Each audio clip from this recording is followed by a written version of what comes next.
Welcome, everyone. We still have a few more people joining us, but if it's okay, I'll ask you now to put yourself on mute, just so we don't have any overlapping voices and noises here. I'll just let you know as well that we're recording this session so that our delegates who are unable to join us today can watch this later on and engage that way. So we'll just wait one more minute just to see if anyone else is coming in. And then what I might do is just pass it over to you, Paul, to get things underway. Thank you, Tamsin. Yeah, should we kick off? I know Jennifer's got an airport run to do. It's great that people are beginning to travel again at least. So let's not hold proceedings up. But so my name's Paul Eggleston, and I'm now director of an operation called FastLab, the Future Art, Science and Technology Laboratory. And we've been working over the last couple of years developing platforms like the one that we're going to introduce shortly, which is a kind of virtual platform as an exhibition space. But I'm not going to say too much about that at this stage. But what I do want to do is, perhaps before I formally introduce my good colleagues, is acknowledge that I'm sitting on the land of the Awabakal people here in Newcastle, and I'd like to pay my respects to their elders past, present and emerging.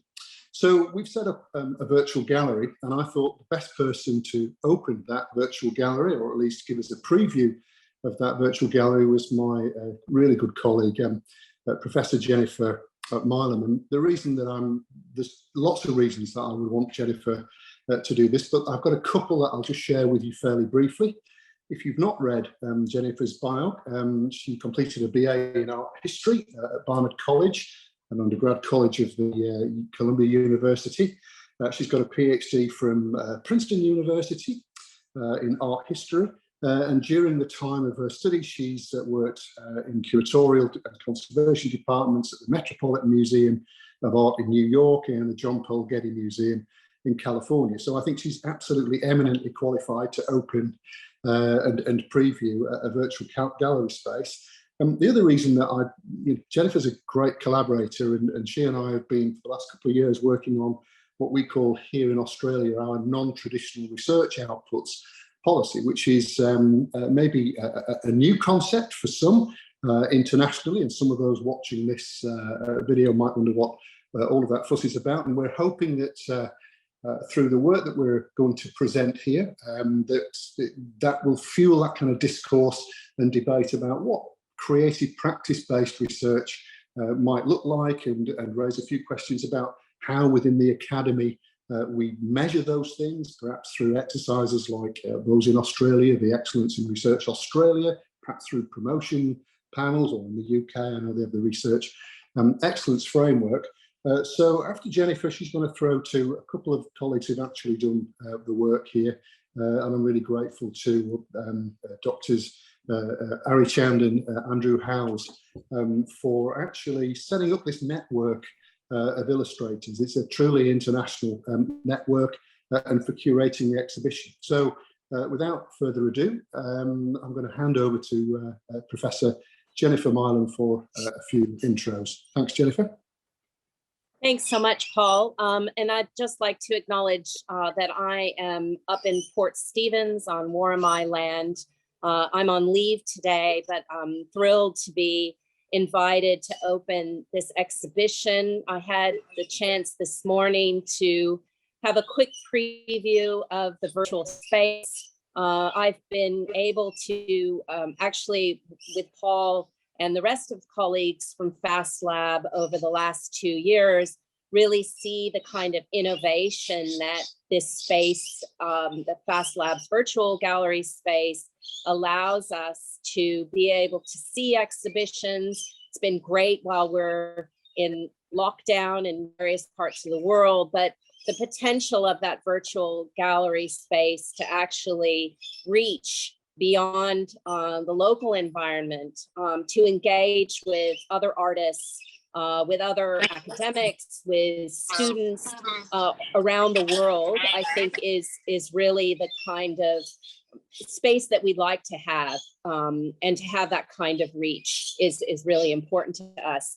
Paul, thanks so much for giving that brief background of me and where I come to for this. I am someone who wholeheartedly believes that artists belong in universities. I think that the visual communication of ideas is absolutely fundamental to the way that the things that make us human. It's not all words. Images are incredibly powerful, and we need to understand more about how images communicate ideas. We need to understand more about how creativity engages with people outside of those who are practice-based researchers.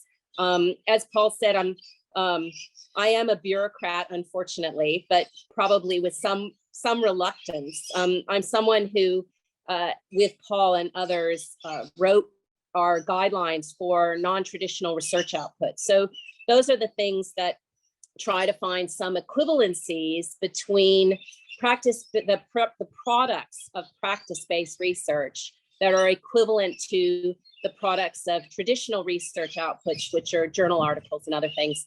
And I was able to actually preview one of the sessions that's coming up, where there's a conversation about that. And Mario, who I see is in this call now, just wave to us, I think makes some really pertinent points about the need for us to understand that universities are in transition, that there is an ongoing crisis about the place of universities in the future, and that's something that COVID has really fast-tracked. And I would very much like to see artists as people who have a very strong voice in determining the ongoing relevance of universities for the future of our world.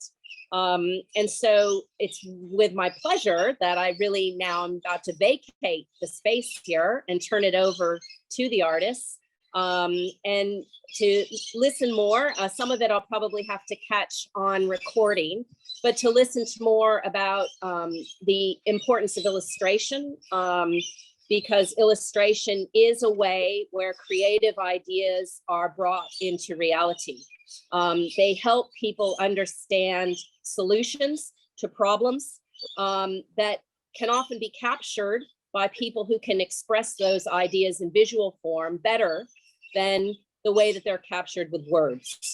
But I think that those of us who do believe that visual communication is equal to written and verbal forms of communication, it is partly our responsibility to help educate others in terms of how they should be evaluated and understood relative to those more traditional forms of university outputs. So it's part of our mission. I know that Paul and Mario share my commitment to this, that when we write up things like non-traditional research output guidelines, and when we try to educate the academy on practice-based research, that it is our responsibility to really help people who don't do that kind of work understand what it is.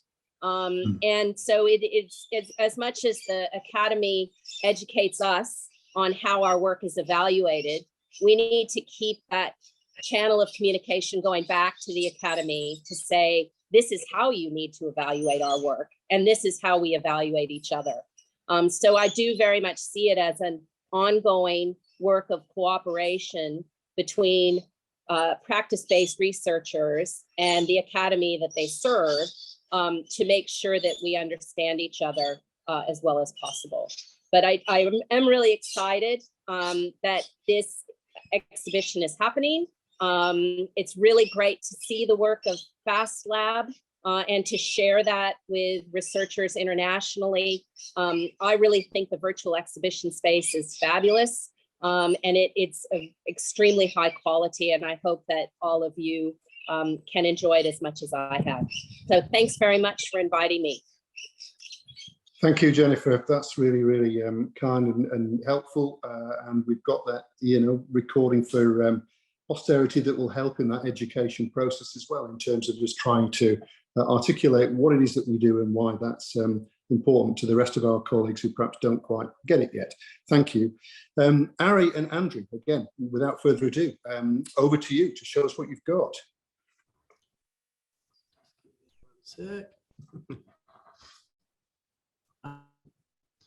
So thanks for joining, everyone.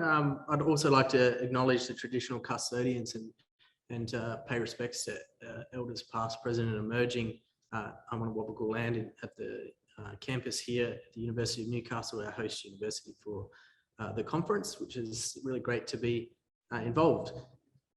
We've been putting together a project that's been funded by the College of Human and Social Futures here at the university that looks at a pragmatic way of exhibiting the embodied knowledge and the embodied outcomes of research projects from international collaborators across at least, there's 24 contributors to this particular exhibition, but the network is slightly larger with around 33 to 35 academics being involved in a global conversation, largely led by Professor Alan Mail, who's a conjoint here at the university, and also with lots of connections that Mario has helped sort of bridge across seas in this online digital environment that we all find ourselves in. The exhibition itself will be going live tomorrow morning at 9 AM Australian Eastern Standard Time and about 4 PM CST. We've been madly trying to put this together as people come off Christmas break, and we're really excited about presenting this work. So you can start to see the breadth of global contributors here, all professors, academics, lecturers, PhD candidates from around the globe. There's a gallery catalogue with their research statements that can also be found within the gallery, virtual gallery itself. It's very exciting for us at Newcastle to be, seeing this come to fruition.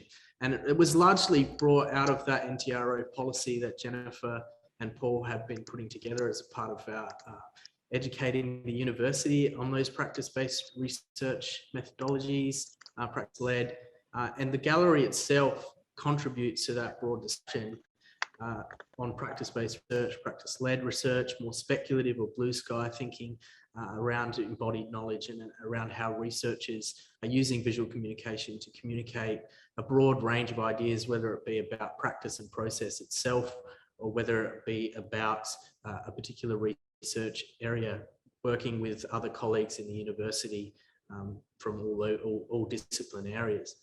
So the virtual gallery has been developed by Luke O'Donnell and largely contributed by Alex Barnes-Keegan, in which we are looking at the interactivity of the virtual gallery space, in which we can look at peer review for these types of works, but also aligning it with the Principles and Practices Conference, in which we can exhibit and provide a framework of a practical outcome for that NTRO policy and be able to see that this is happening all around the world. There's international collaborators everywhere that are working in this space as we move through. So, Andrew.